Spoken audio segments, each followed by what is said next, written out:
Hello guys, magandang araw sa inyo. Welcome back to my channel. Sa video ito, ipapaliwanag ko lang ang pagkaibahan ng clamp ammeter at saka yung multi-tester natin na automatic. Ibig sabihin ng automatic, halimbawa naka-off siya, tapos i-on natin, yan ang lumalabas, naka-auto siya. Ibig sabihin, pag naka-auto, kahit anong ititest natin. Kaya, masusubukan natin kung tama nga ang nakalagay dito. Lagyan natin ng ilaw. Ay, may ilaw pa siya. Hindi kagaya dito sa clamp ammeter natin. Puretso ito siya. Pero wala siyang ilaw, di ba? Nakikita nyo. Kaya lang, hindi naman natin ito magagamit sa load balancing dahil ito ang kailangan natin pag nag-load balancing tayo.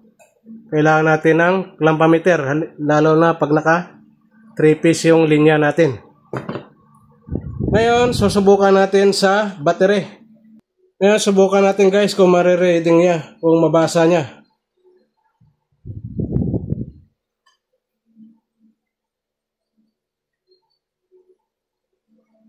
Yung basa niya lang ay 1.4 volts dito sa battery natin. Subukan natin yung isa.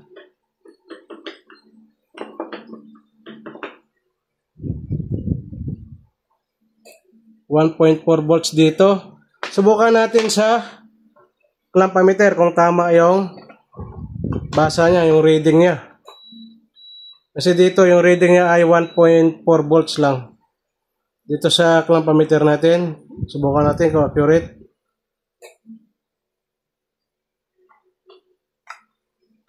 Yan lang ang problema dyan. Kasi tinis pala natin, naka-continuity pala tayo. Kaya ilagay pa natin to sa DC bago matest ito.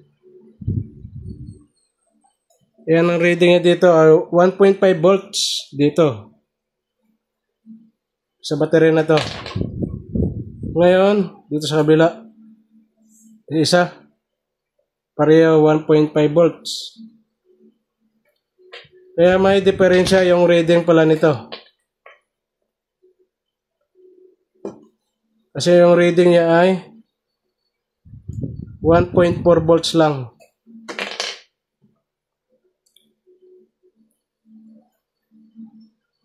Ayan o, 1.4 volts. Hindi siya naabot ng 1.5 volts dito.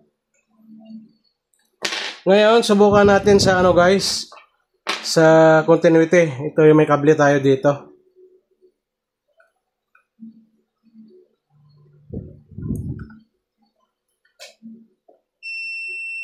Ayan. Okay siya, nagko-continuity siya. Kabasa kagad siya ng continuity. Ngayon, subukan natin sa switch ng water heater to. Ito. Subukan natin kung marireading niya. I-on natin. Ayan, na-reading niya guys. Ayan, na-reading niya. Ngayon, subukan natin dito sa kapasitor. Ito yung kapasitor niya ay 1.5 microfarad. Subukan natin kung mababasa niya nga.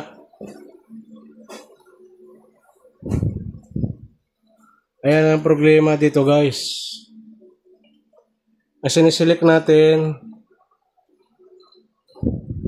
ay dapat microfarad. Ang binabasa niya ay mega-ohms. Kaya subukan natin dalhin siya sa microfarad sa capacitance. Ayan. Ayan, nanofarad. Ayan, 1.2 UF yung reading niya. Ibig sabihin, pag nilagay natin sa auto, balik tayo sa auto. Sa auto, ayan. Naka-auto, ang niya, ang nire-reading niya ay mega ohms, 1.7 mega ohms. Hindi niya pala diretso reading ang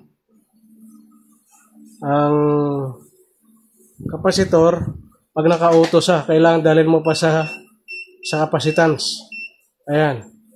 Para lumabas ang nanofarad.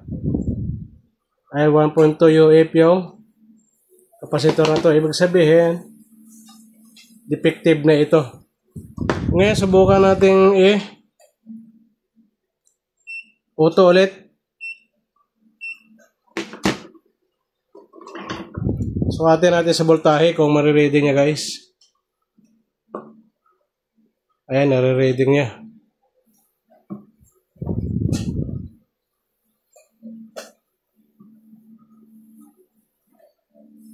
$232 volts. 232 volts ang reading niya. Diba, naka-auto siya? Subukan natin i-test sa live niya. Kasi may nakalagay rito, live. Kung papunta nga sa live, kailangan tutunog dapat pag naka-live.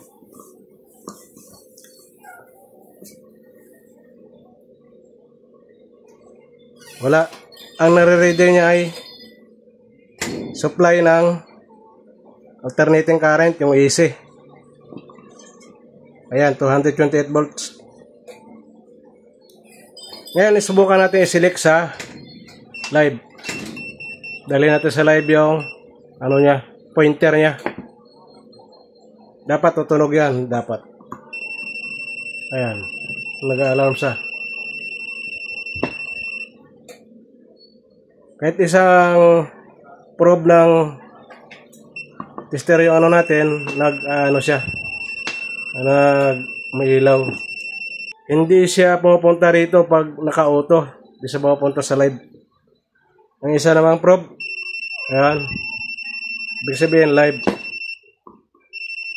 Ayan.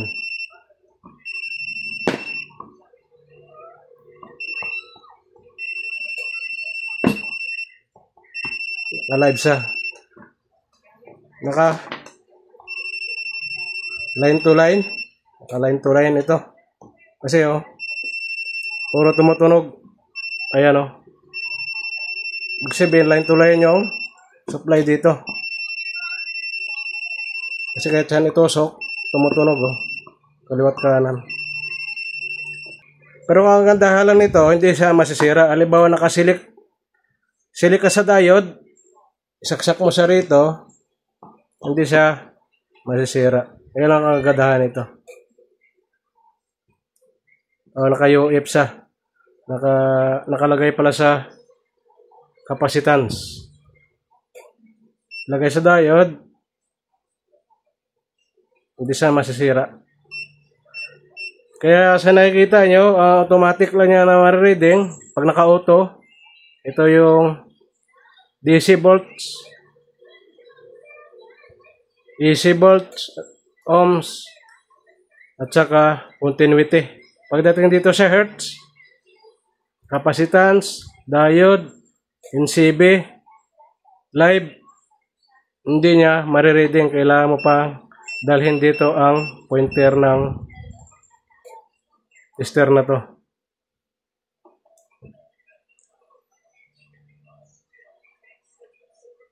Pero okay na rin ito, guys, mga ganitong tester.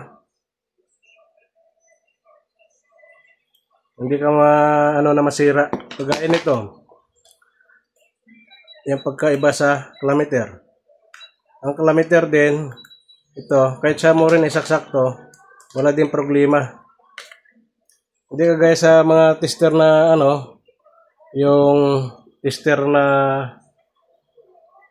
analog, yung dipalo, pag nasilik mo sa DC at saka sinaksak mo sa AC, boom, putok yung fuse. Meron din tayo dyan, kaya lang hindi natin na ginagamit. Ito na yung pagkaibahan nila sa clamp-o-meter. Kasi yung clamp-o-meter natin, walang ilaw. Diretso siya pero walang ilaw. Pero ito ay magandang klase na clamp-o-meter din. Tsaka may automatic off din ito. Ito sa wala sang auto, kailangan mo pa dalhin mo yan sa halimbawa amps. Halimbawa yung naglo-load balancing, ilagay mo yan dito sa amps, yung selector knob ng clamp ammeter natin. O di kaya yung AC, dito mo sa AC dadalhin. O di kaya kapag sa battery, sa DC, o sa resistance, yung ohms naman, pag sa continuity, dito tayo sa pinakadulo. Yan lang ang pagkaibahan nito. At saka wala sang ilaw, di kagaya nito may ilaw. Pero okay naman ito guys, kung sa akin lang, okay naman ito siya. Mura lang naman ito. Hindi pa naabot ng 500 pesos ito. Yan lang guys ang pinagkaibahan ng yung multi-tester na natin na naka-auto sa. Tinesting natin, pero hindi siya, ibig sabihin, hindi siya accurate na naka-auto lahat ito. Ang accurate na auto ay AC, DC, ohms, at saka continuity. Pagdating natin dito sa capacitance, dito sa pumalya. Pero okay na rin to. Ayan. At saka yung sa sounds niya, maganda din. Okay na rin gamitin to siya. Ito, pag kailangan mo naman ito, sa load balancing natin, kailangan naman natin yung clamp ammeter. Ito lang yung pagkaiba. Ito, wala tayong dito sa pwede sa load balancing dahil hindi naman ito clamp ammeter. So guys, pinakita ko lang ang pagkaiba nito ng natin, tester na isa. Yung digital multi-tester smart. Smart siya pero sa palagay ko parang hindi siya naman siya smart. Dahil hindi niya na-detect agad ang natin, yung kapasitor. Kailangan mo pa dalhin sa dito sa capacitance. Ang function niya, dalhin mo sa dito sa capacitance. Yan. Dito mo sa dalhin yung pinaka pointer niya. Yan lang pagkaibahan nito ng natin. Yoritsu. At saka ito yung natin, digital multimeter smart. So guys, salamat sa panonood. Pinakita lang natin ang pagkaibahan nito, yung dalawang tester na ito. Yung clamp ammeter at saka digital multimeter smart. Ingat kayo lagi kung saan kayo naroroon. Hanggang sa muli. Paalam. And I got your little boo telling me she love me. I got this one, that one. Damn, it's gonna be a long night.